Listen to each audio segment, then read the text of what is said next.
Good morning. Welcome to Crop or Flop. I'm in the main garden and I thought I would give you one more look around because today these cucumbers are coming out.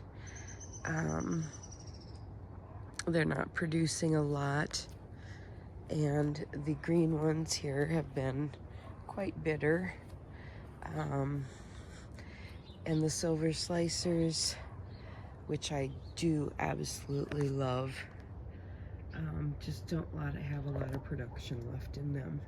So I have a couple to actually pick, and after that they're gonna go. So with that being said, I thought, hey, might as well just do the whole garden, right? So here we go, quick tour. I've been using some of these peppers, even though they're not ripe as far as turning color, but I have some huge peppers here, and they have been making some wonderful salsa. I tried pepper jelly yesterday, hoping to try it today. Well, I tried making it yesterday. I'm hoping to taste it today. So,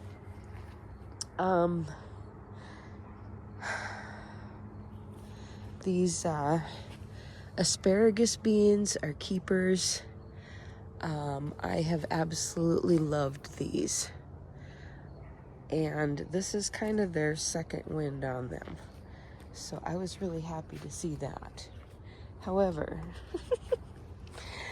this red noodle bean, look at this.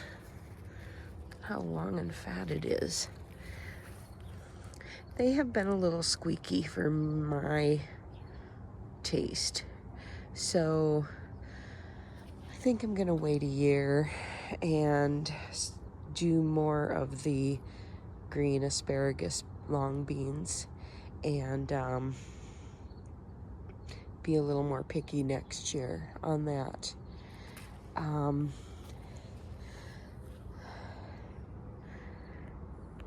The Kentucky pole beans did start producing finally, and I got quite a few actually off of here, and I'm sure I'll be getting some more today. I am going to be pulling the red beans that I thought were pole beans that aren't. They are absolutely delicious. However, I have started a second, more appropriate place for them to be, and they're flowering, and I'm hoping to be getting beans off of those here very soon. There's some more over there too. So otherwise, bush beans are doing really, really well right now. They've got lots of little beans on them. Oh wow, look at that. There's a nice bean. There's a lot of them in there, and just like clusters.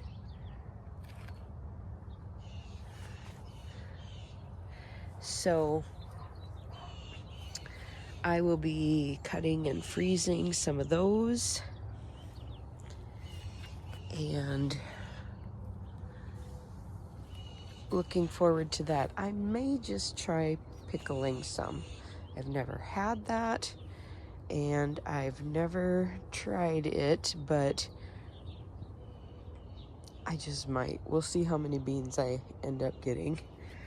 sunflowers are gonna be opening here very soon. Boy, that one has a lot of buds on it. So, and my giant one you saw at the beginning, and this cute little teddy bear one. Isn't that adorable? They're so like, they look fuzzy like a teddy bear. Imagine that.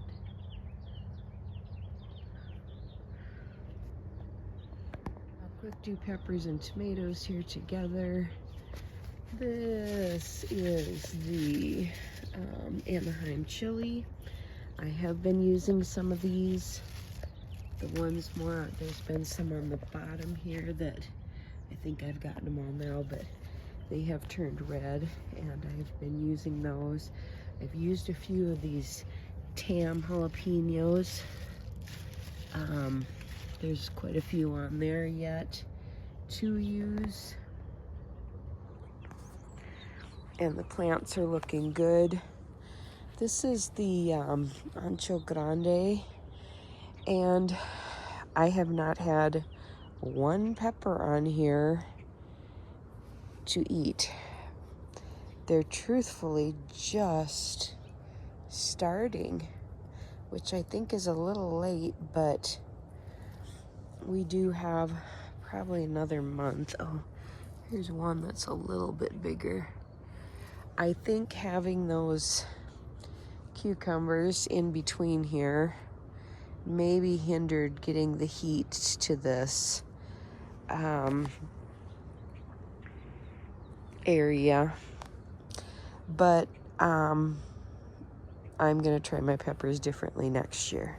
So these were Diamond Bells, and right at the beginning they had like 4 beautiful peppers on them that I used, and they haven't produced any more, but they've been very hidden by the cucumbers too, and again I think that hindered them. So Paul Robeson,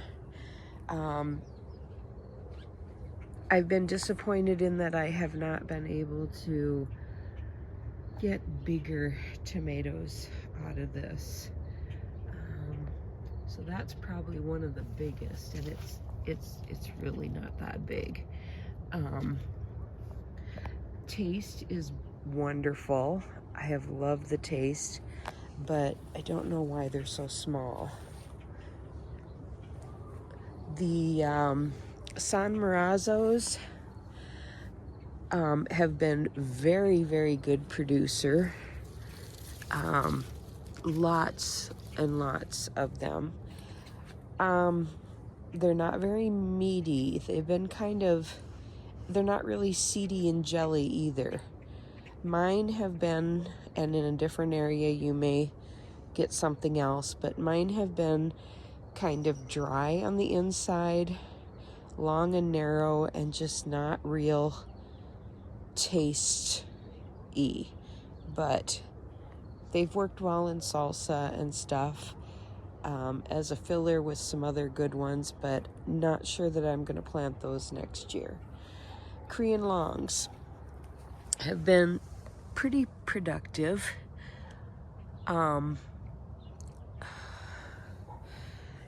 It's been a very, finicky plant.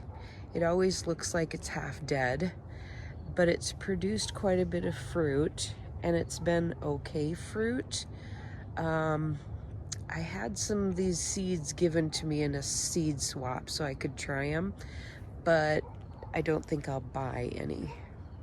So that's that. These Buena Mulata peppers are just beautiful. The color is so pretty on them. I have been using the red ones in some salsa. I even got a little bit of a pepper burn, and I'll be getting gloves. I will grow this next year.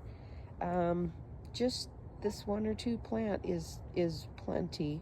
It's just nice to have to add to some things for a kick. Hungarian hot wax. Probably not going to grow that one next year. it's pretty hot, and I don't know. It was a good producer. If you like a warm pepper that's a good producer, an early producer, this is your plant. So it's not had disease or anything. I just the peppers were just too warm for us. The Arjavowski is something that I will grow again. These are warm, but they're not as warm as the Hungarian hot wax. And we just need that middle kind of pepper for our taste. The red Marconi red, I don't know why I always say that wrong, is really putting on a lot of fruit right now. I hope it's not too late. I hope that the cucumbers didn't deter this from getting started also. But it's a very nice large plant, and I will grow those in hopefully a better place again next year. They're a very mild pepper too, and I'm looking forward to tasting one. Okay, Romas. These will be my go-to every year. They have produced so many fruit, and the fruit are really good for salsas. I think I've made, I don't know, maybe 10 quarts of salsa already, and these have been my staple for that. So they will always be in my garden. Black Beauty. I loved the taste of the Black Beauty. As with the Paul Robeson, I don't know why mine are so small. I really wish I could get a bigger, this is one of my biggest, and it's not like huge. I used 2 tomatoes just for a sandwich, so it's very, very good. But I think the whole size of the tomato is on me, and I need to figure out what's a deficit in my garden. This is the Bonnie's Best. It did really well for me last year, and I've gotten a lot off of it this year, and there's a lot on here. I've got several cat-faced ones that are going to be interesting, but I'm just gonna go with it. I'll take what I can get. These have been a fairly good size for Bonnie's Best. It's been a really good producer, and it will be in my garden. Sorry, Abe. Didn't do well. So I've been using him as a sacrifice here, or a detour. So Dr. Whiteshea. Again, small tomatoes. I had a couple that were pretty good. The taste of them was amazing. I know this plant looks pathetic right now, but I'm trying to get these last couple tomatoes. It may get pulled soon. I don't know. The Berkeley's tie-dye. These will not be back just because they crack very easily. They're a beautiful tomato. Again, I've been disappointed with the size, and I think that's me, but this is how a lot of them end up. I mean, it's not even close to being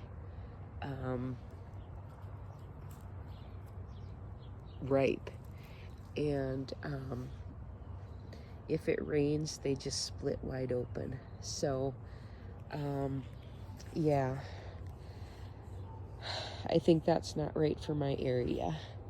So yeah, still have tons of marigolds, and yes, there are some carrots under there.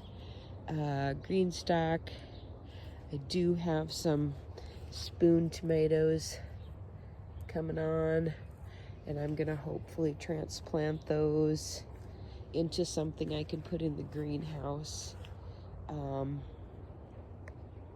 for a little longer season. More carrots that I'm gonna be getting to here. Kohlrabi, couple left. The birds love my beet leaves. I don't know. I guess I'd rather they're eating that than anything else.